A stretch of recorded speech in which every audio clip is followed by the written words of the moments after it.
Okay, so we are now live on our YouTube channel at Atom Ariel Marikina Adja Center. Good morning to all our Zoom attendees and to our YouTube viewers.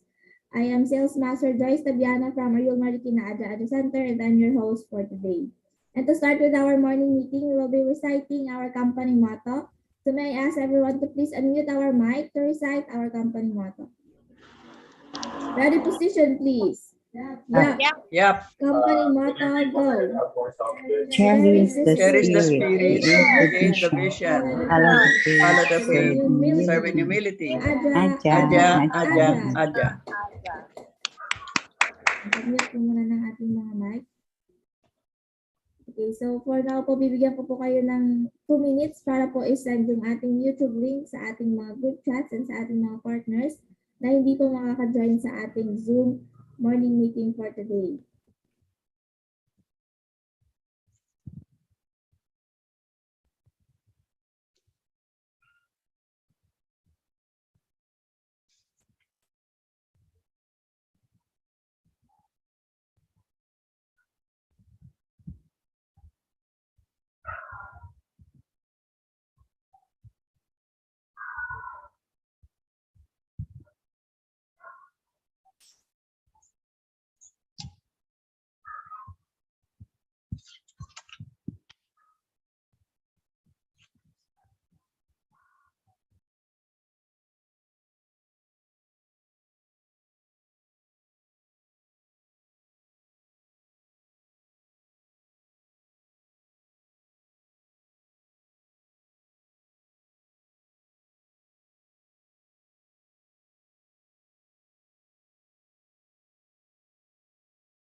Okay, tapos na po ba natin isend yung ating YouTube link?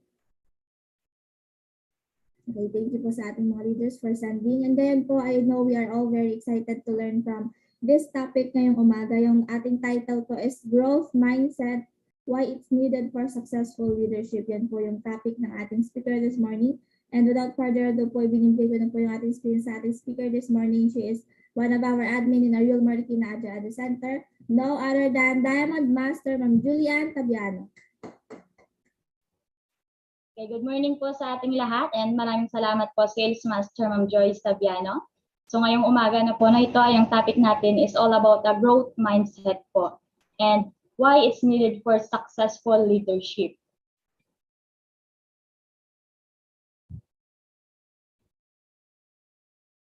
Okay, so leaders with a growth mindset can develop their teams into accountable solution seekers. And here's how you can improve your leadership with a growth mindset.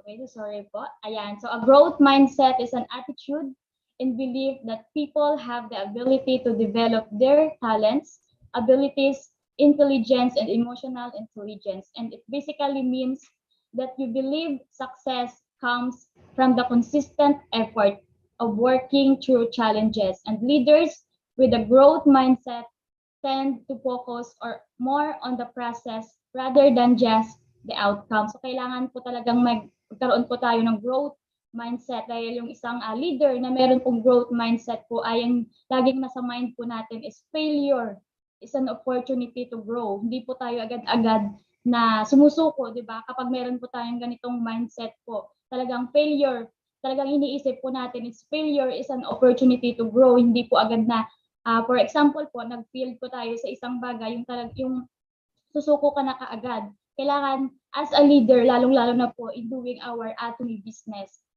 kailangan nasa isip po natin lagi na failure is an opportunity to grow. Dahil lahat po ng mga naging successful po, madami din po silang napagdaanan na failure. At yun din po yung the more na failure po na napagdadaanan po natin is doon po tayo mas lalong lumalago at doon po tayo mas lalong tumitibay, di ba? And a growth mindset, kailangan laging nasa mind po natin, I can learn to do anything I want. Kailangan yung mga hindi nyo pa nagagawang or nasusubukan na bagay, kailangan gawin po natin. And challenges help me to grow. Ayan, napaka-importante din po ito in doing our atomy business. Yung challenges, yun po yung talagang nag-help po sa atin to grow our business and to grow our team. Dahil tingnan nyo po sa ating business, di ba? Kapag ang isang leader po ay hindi po nag-take ng challenge or or hindi siya sumasali po sa mga challenges, makikita po natin yung resulta. Di ba? Kumbaga, makikita po sa team po niya or stagnant po yung team niya kapag hindi ka po nag-challenge. Kapag ikaw na leader ka, ay hindi ka nag-challenge po, talagang may stagnant po yung team mo, talagang walang improvement sa grupo mo. Kaya kailangan, as a leader in doing our atomy business, kailangan meron po tayong ganitong mindset po. And my effort and attitude determine my abilities. And feedback is constructive. So kailangan talagang, lalong-lalo na in doing our atomy business, kailangan meron tayong ganitong mindset po. And I am inspired by the success of others. Lalong-lalo na po nung Last Success Academy po natin, di ba? Lahat po tayo na inspired sa ating Imperial Master dahil shinare po niya yung buhay niya bilang Imperial Master, di ba? Kailangan inspired tayo, kailangan gawin po natin na mas, dahil inspired po tayo, gawin po natin yung best natin para makamit din po yung naabot po ng ating Imperial Master. Kailangan mag-take tayo ng action para maabot po natin yung pagiging Imperial Master din po natin. And I like to try new things. Ayan, leaders, kailangan subukan po natin yung mga bago, mga new things po na kailangan na nating gawin na makakatulong po sa ating atomy business. Kailangan mag-create po tayo ng new things na makakapag-improve po or makakatulong sa team po natin. Kung ano po ba dapat nating gawin na para ikakaganda po ng ating business, as mas mapapadali po yung paglago po ng business po natin. So ito po yung growth mindset po. And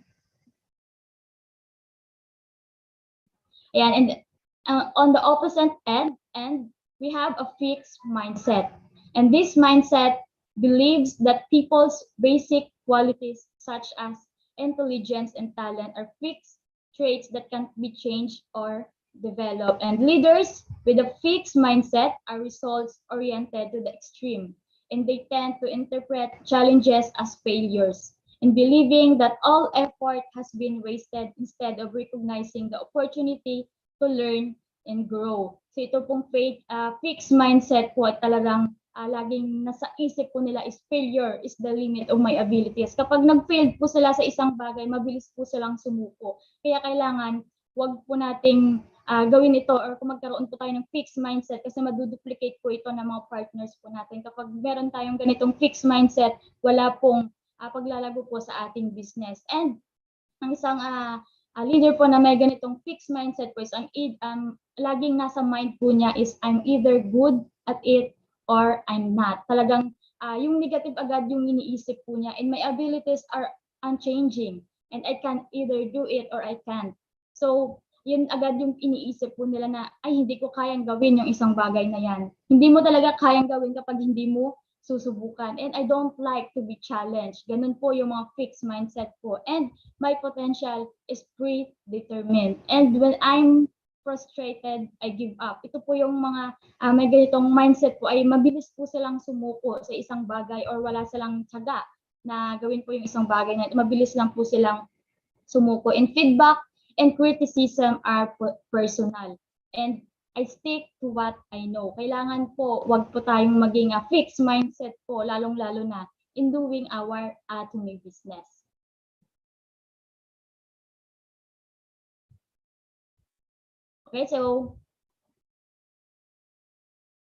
Okay, and let's divide a little deeper into the different implications a fixed mindset and a growth mindset have on company, and how fixed mindset hurts your bottom line and your leadership. Okay, so executives who lead their companies with a fixed mindset will create a culture of fear. Whenever problems come up, which they inevitably do, leaders with a fixed mindset immediately interpret the situation as a failure and look for someone to blame. And the leader may even go or replace the person blame. And this is because they don't believe a person can improve their skills to solve the problem. And sometimes you also see the leader stepping in to fix the problem themselves because they don't trust anyone else. And leaders with a fixed mindset like this can find themselves tangled up in the stressful conditions that stifle business growth, such as a culture of fear, where their team is too scared to take a risk and innovate or express ideas, and they fear being seen as incompetent if they make any mistake. So, kailangan wag po tayong maging fixed mindset po dahil ito po yung magiging ma-impact po sa mga partners po natin na magkakaroon po sila ng takot na harapin yung mga challenges at takot na mag-challenge at takot silang mag-take risk dahil takot silang makagawa ng mistake, and unmotivated team that is not performing at their full potential nor expanding their potential, and constantly firefighting or micromanaging their team, which often leads to everyone becoming overworked, burnt out, and stressed. This environment fosters a defensive, finger-pointing culture where people are more invested in keeping themselves safe than in working together to grow the company. And when a company culture exhibits these traits, scaling up becomes at worst and almost impossible. At best, scaling up becomes a path that is imbued with drama, negativity, and miscommunication and stress. Okay, and how a growth mindset develops your team talent. So on the other hand, leaders who adopt a growth mindset will multiply their team's potential and create a healthy culture of accountability that drives business growth. So ang isang leader na meron pong growth mindset po ay talaga naman pong multiply po yung ating team. Kaya kapag hindi po tayo mag-take ng challenge, mapapansin nyo po na talagang walang paglalago po sa business po natin. Kapag hindi po tayo pumasok sa sistema ng Atomy, talagang hindi po tayo makakapag-create po or makakapag-multiply po ng team po natin. Dahil ang isang leader who adapt ng growth mindset will multiply their team's potential and create a healthy culture of accountability that drives business growth. So ito po yung makakatulong po sa paglago po ng ating business. And a leader with a growth mindset sees opportunities for their team even during times of crisis, and they don't crawl up in a corner believing all efforts have been wasted and they don't look for anyone to blame. And instead, they make every effort to accelerate their team's growth to overcome any business challenges.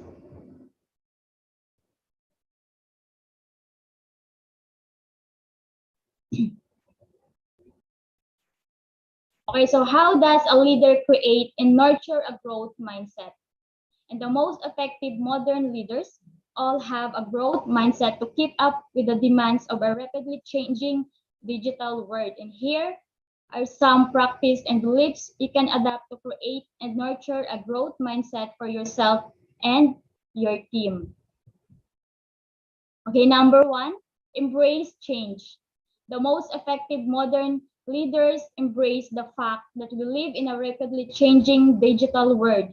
And by embracing change, instead of fearing or resisting change, they make themselves ready to drive meaningful change. And whether that means changing themselves, their team, the system, and the structures of their organization, or even pivoting their business direction and vision.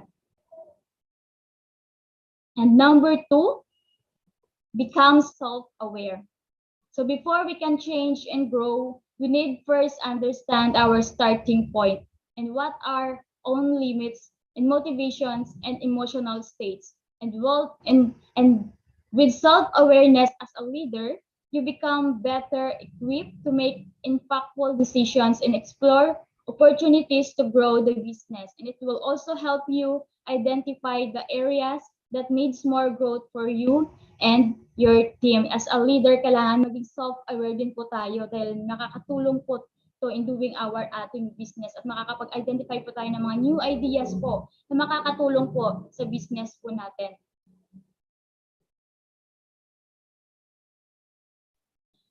Okay, number 3, disrupt yourself. So once you become self-aware, you are ready to disrupt yourself. And according to Mark Sanborn, author of the Potential Principle, leaders need to disrupt themselves before someone or something else does it for you. If change hits you from some other source, they say a disruptive technology, you'll find yourself struggling to catch up and adapt. But if you become the one driving innovation, that makes you the game changer. And Mark recommends asking yourselves these questions to build the habit of disrupting yourself and making yourself ready for change and developing a growth mindset.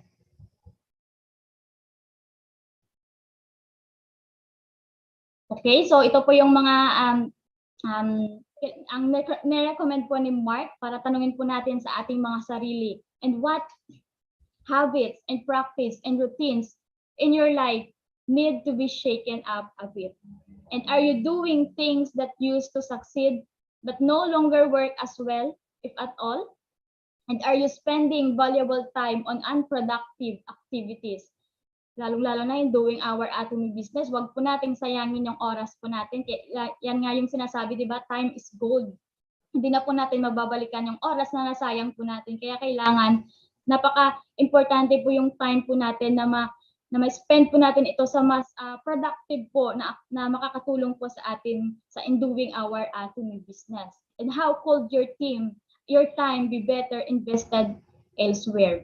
And what is the ratio between your daydreaming and your daily doing? And what can you do to focus your energy on more important goals? Kailangan meron po tayong goals dito, di ba? In doing our ating business, lahat po tayo may goals po natin. Kailangan mag-focus po tayo at ibigay po natin yung time at yung oras po natin doon sa goals po natin para mas mabilis po nating makamit yung goals po natin. And are you spinning your wheels in an unhealthy relationship? Do you need to change, limit, or end your relationship with someone who's influencing you negatively? And by putting a conscious effort to disrupt yourself, you plant the seeds of change in your life, and this will reflect in your ability to develop your team with a growth mindset. Kailangan po sa atin po nag-uumpisa yan para develop po tayo ng growth mindset po sa mga partners po natin, lalong-lalo na in doing our ating business. Huwag po tayong maging fixed mindset po in doing our ating business. Kailangan maging growth mindset po tayo in doing our ating business. Okay, and number 4, recognize and reward the value of learning and failure. And failure is inevitable when it comes to running a business. And leaders that learn from their mistakes and add this lesson into their personal toolkit are better equipped to continually push the boundaries of their own growth and that of their teams. It's also important to create a culture in your company where failure is recognized as a learning tool. And in this way, your team will be encouraged to grow and take innovative risks. So kailangan kapag nag-fail po tayo sa isang bagay po, matuto po tayo sa mistake po natin na yun, di ba? The more na failure na mahaharap po natin, lalo-lalo in doing our ating business, madami po tayong pagdadaanan po bago tayo makarating sa pagiging imperial master. Kailangan ma-overcome din po natin itong failure natin. Kasi kung fixed mindset po tayo in doing our ating business, mabilis na po tayong sumuko. Dahil, and I know po lahat po tayo na nandito sa Zoom, ay meron po tayong growth mindset. Kaya we continue to do our ating business. Okay? And number 5 po, focus on the process as an ongoing project. Diba? Lalong-lalo na sa mga nag-aaral po. Kapag meron tayong project, diba, nakafocus po tayo sa project na yon dahil meron pong deadline na kailangan natin ipasa yon. So as a key part of the growth mindset is to focus on the process and not just the result. And no team or company will execute perfectly 100% of the time. There will be moments when results do not meet expectations, and this is why it's important to also focus on the process. And by focusing on the process, you'll grow your team to achieve continued marginal improvements and execution. So dito po in doing our ating business, meron din po tayong kailangang may project o parang kumbaga i-connect na lang po na parang project na pagiging imperial master, di ba? Kailangan nakafocus po tayo lahat sa pagiging imperial master po natin, or meron po tayong sinusulat po sa life scenario po natin, di ba?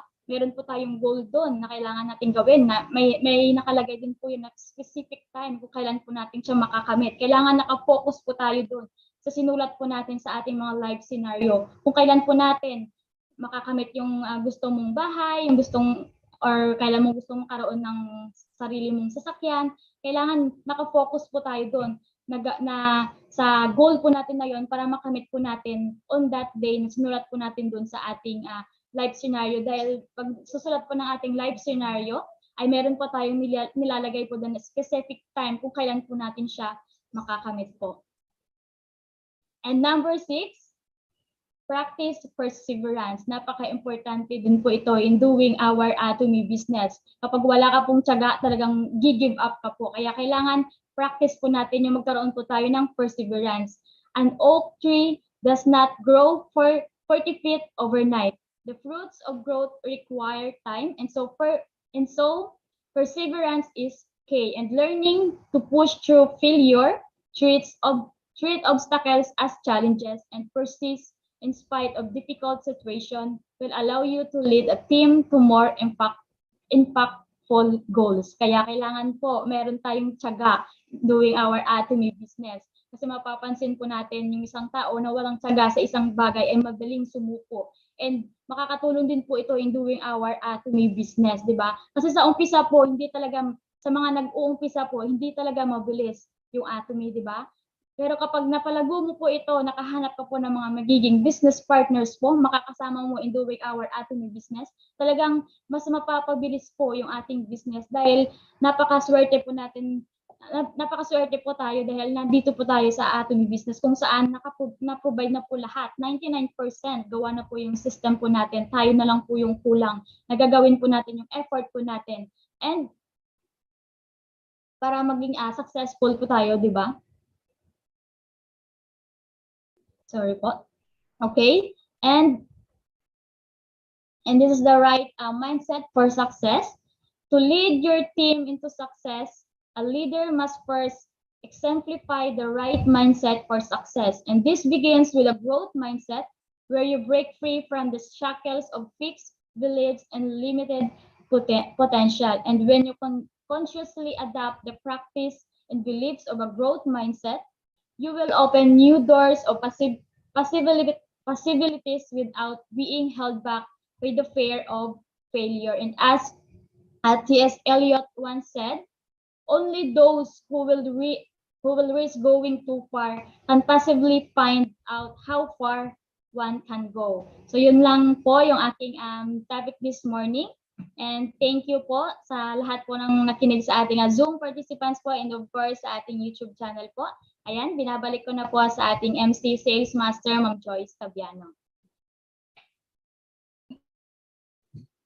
Okay, palakpakan po natin ng ating speaker, Diamond Master, Ma'am Julian Tabiano sa napagandang topic this morning. So, ayan po, yung fixed mindset and yung growth mindset na kailangan po nating maging aware, and dapat po doon po tayo sa growth mindset gaya po ng discuss ng ating speaker. And I hope po na isulat po natin lahat ng ating mga takeaways mula doon sa topic po natin at napaganda po. Pwede po nating balik-balikan tuwing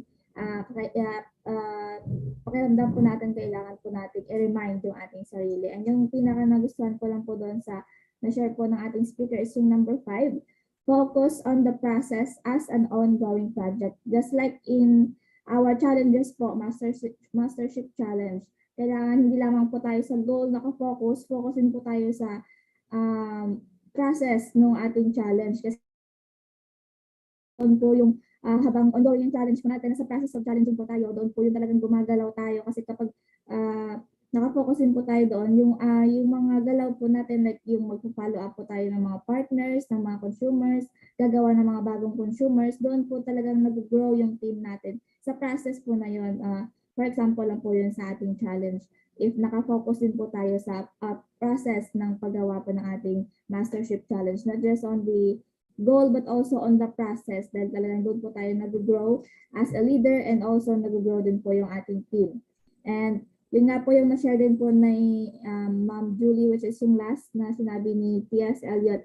Only those who will risk going too far can possibly find out how far one can go. Just like lang again sa ating challenge, kung hindi mo tinry, kung natakot ka at hindi mo tinry yung challenge, hindi mo malalaman kung kaya mo siyang malagpasan, kung kaya mong maabot yung sales master or yung SSM or yung diamond master, hindi mo malalaman kung kaya mo siyang maabot kung hindi mo itatry, di ba? Kaya talagang dapat i-risk natin, mag-take risk tayo na gawin yung challenge para malaman natin kung kakayanan ba natin or hindi. Yun po, and thank you very much once again, Diamond Master and Brilliant Tabiano, sa napakagandang topic this morning. Ngayon po, bibigyan ko po kayo ng time para po i-share din po yung inyong takeaway. Ayan. Nag-raise hand po yung ating sales master, Ma'am Alice Chopis. Yes, ma'am. Thank you so much, Ma'am Joyce, at maraming salamat, Ma'am Julie, for this malaking tulong po sa ating mga lahat po tayo kasi leaders sa ating kalagayan ngayon. So sabi nga, hindi naman po tayo ibig sabihin hindi pinanganak ang isang tao na maging na yung what do you call that, yung although sabi nga wala doon sa medyo na ko yung ang isang tao tayo ay binigyan ng Panginoon ng lahat ng kakayahan to achieve our our goals, and wag lang tayong maging yung wag nating lilimitahan yung ating, kasi there are sometimes meron tayong self-limiting beliefs na ito lang ang kaya ko, ito lang so let's avoid that, kasi pagka iisip na natin yon, parang yung ating kakayahan to para ma-reach yung yung yung peak or yung binigay sa atin ni God na ability na na natin, nagkakaroon na tayo ng limitation. But God is sabi nga kailangan nating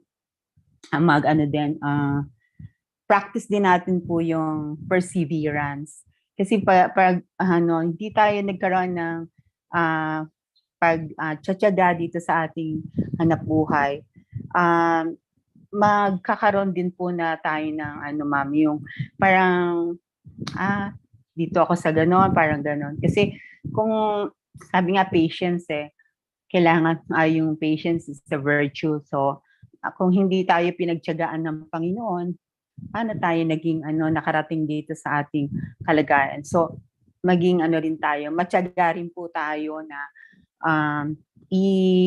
i-hone yung ating skills at ating mga kasamahan nating partners, at alam naman natin na nung nagsisimula tayo dito, hindi rin naman natin alam. So kailangan lang po din na tiyaga din po na pagtulungan din po yung may mga partners kasi tayo na hindi naman mabilis maka-pick up. So talagang pagtsatsagaan po natin na i-guide sila or turuan.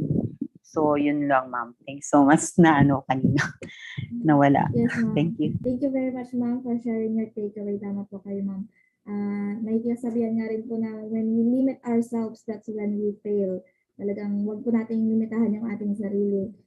Sa kung ano po yung kaya natin gawin, dapat open po talaga tayo always sa challenges na kakaharapin po natin, especially kapag dito po sa ating atomy business. Thank you very much po once again, Sales Master Ma'am Alice Chopis po sa inyong na-share na takeaway. Anyone pa po na gusto mag-share ng kanyang takeaway? Raise hand lang po or unmute po ninyo yung inyong mic.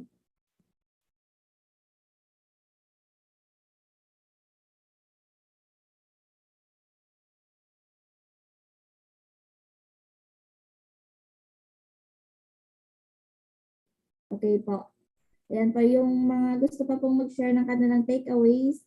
Pwede po nating i-chat po sa ating AMA group chat para po mabasa ng ating mga partners na hindi po nakapag-join this morning. And ngayon po, mag-proceed po tayo sa ating mga YouTube viewers dahil nag-share din po sila ng kanilang takeaways mula po sa ating topic this morning. Meron po tayong 4 million viewers po sa ating YouTube channel as of the moment. And nag-comment po doon si Sales Master Mary Jane Valle. Sabi po niya, happy watching here in Santa Ana, Cagayan. And also si Ma'am Vigilin Valle, happy watching here at Antipolo City, Ariel Marikina, Adja Center. From Ariel Marikina, Adja Center. Ayan po. And sabi ni Ma'am Vigilin, failure is part of success for us to grow into a better one and make us more stronger to do our business. Yan po yung sabi niya. And dagdag po niya, people with a growth mindset seek opportunities to learn, gain new skills, and enhance their existing skills. Love of learning. Yun po yung sabi ng ating one of our viewer. Dahil nga sabi ng mga leaders here in Atomy, when you learn, you also earn. As long as yung na-learn po natin is in-apply po natin, talagang mag-earn po tayo. And sabi pa ni Ma'am Vigilant, they believe that their abilities can be developed through dedication and hard work. A leader with a growth mindset don't look anyone to blame. Ayan po. And si Ma'am Mary Jane po nag-share ng kanyang thoughts. A leader must better equip in doing the business. And we must learn in our mistake and use it as our learning tool to become more better and not doing the same mistake again. We need to have a focus to achieve our goals. Thank you, Diamond Master Julian, for this lecture, Growth Mindset, Why It's Needed for Successful Leadership. We learned a lot. And also from vigilant persistence is really important. Doing something despite of difficulty or delay of achieving success, just continue being patient and dedicated in doing our Atomy business. And for sure, at the end, we can achieve success and reach our goal to be at the top. Aja, thank you so much, Ma'am Julian Tabiano, for that very inspiring and motivating lecture for today. God bless. Yun po ang sabi ni Ma'am Vigilant Valley at ng ating mga YouTube viewers. Ngayon po is, mag-proceed naman po tayo sa ating center announcement bago po tayo magtapos. Ipinapasa ko po yung ating screen sa ating center head, Diamond Master Ma'am Julian Valle. Ayan. Good morning po sa ating lahat. Good morning sa ating mga YouTube viewers and good morning din po sa ating mga Zoom participants. Thank you so much, Diamond Master Julian Tabiano, sa napagandang topic about na naman po sa leadership. No? And dapat lang po talaga na maging persistence tayo as a leader. Kahit pa halimbawa naiinip ka na or marami kang pinagdadaanan or marami pong mga pagsubok na darating, ganyan. Kailangan maging matatag pa rin po tayo at yung ating patience is talagang napakahaba kasi hindi po agad-agad yung pagkakaroon natin ng income dito sa ating business. Pero once na talagang nagpatuloy ka at hindi ka po gumigive up, patuloy ka pong nagle-learn. Sabi nga po, the more you learn, the more you earn, di ba?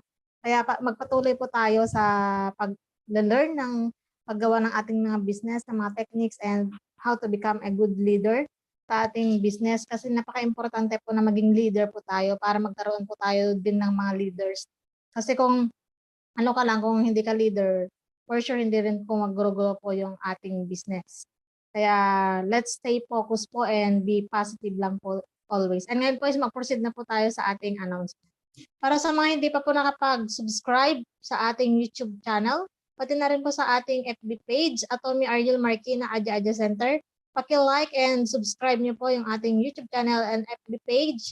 At huwag kalimutang i-click ang notification bell para lagi po kayo updated tuwing live na po ang ating YouTube channel. And mamaya po para sa ating Ma-Catching Success Online, ang ating topic ay Product Introduction by Miss Ingrid Jap. Registered nurse po siya at talagang marami po tayong matututunan, lalong-lalo na po about sa ating Atomy Saporoquine and Atomy Hong Samdan. Ito po yung mga dalawang best na supplement din po ng Atomy. Mamaya po yan at 2 p.m. live via Facebook page of Atomy Ariel Marikina Adja Center. Sa Facebook page po tayo para ma-mention po natin lahat ng ating mga partners. And mamaya rin po para sa ating Osenia Zoom seminar, Zoom lang po ito, kaya pumasok po tayong lahat sa Zoom. Invite natin lahat ng ating mga global partners, lalo-lalo na po yung mga may problem about sa diabetes. Dahil ang topic po natin mamaya is product introduction, atomic glucose, care banaba, and red ginseng by our very own sales master Mila Monaris. Talagang marami na naman po tayong matutunan dyan. At ang oras po is 5 p.m. Philippine time, 7 p.m. Australia, 6 p.m. South Korea, 9 p.m. New Zealand.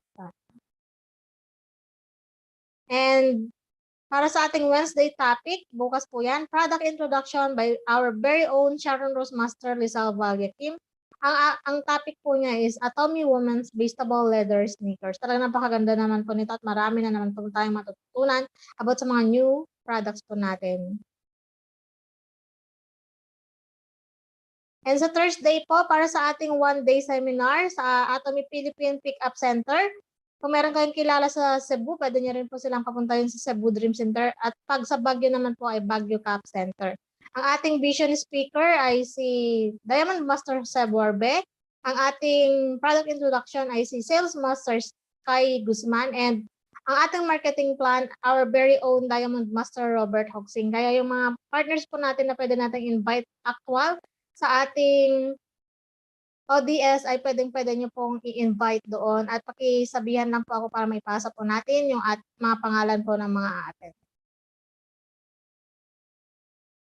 And kung meron pa po kayong ibang concern, nandito ang ating mga contact number, meron tayong Globe Smart and telephone number. And we are open for online ordering assistance and delivery din po ng inyong mga product. Kung gusto nyo rin pong mag one-on-one with your partner or any Atomy-related activities na gamitin ng ating center, pwede rin po. And ang ating office hours, Monday to Saturday, 9 a.m. to 5 p.m., Sunday, 1 p.m. to 5 p.m. for pick-up of deliveries after po ng ating morning meeting. Hanggang dyan na lang po yung ating announcement and stay safe po sa bawat isa. Binabalik ko na po ang screen sa ating MC for today, Sales Master Jason. Thank you very much to our Center Head Diamond Master, Ma'am Julie Valle, sa pagbibigay po ng ating center announcement. And once again, let's clap our hands to our speaker this morning, Diamond Master, Ma'am Julie Tabiano, for that very informative and educational lecture for this morning. And ngayon po, to end up with our morning meeting, we will be reciting our company motto. So may I ask everyone to please open our camera and unmute our mic to recite our company motto. Ready position, please. Yeah. Yeah. Company motto, go. Cherish the spirit, Create the vision. follow the faith, serve in humility. Serve in humility. Aja. Aja. Thank you, everyone.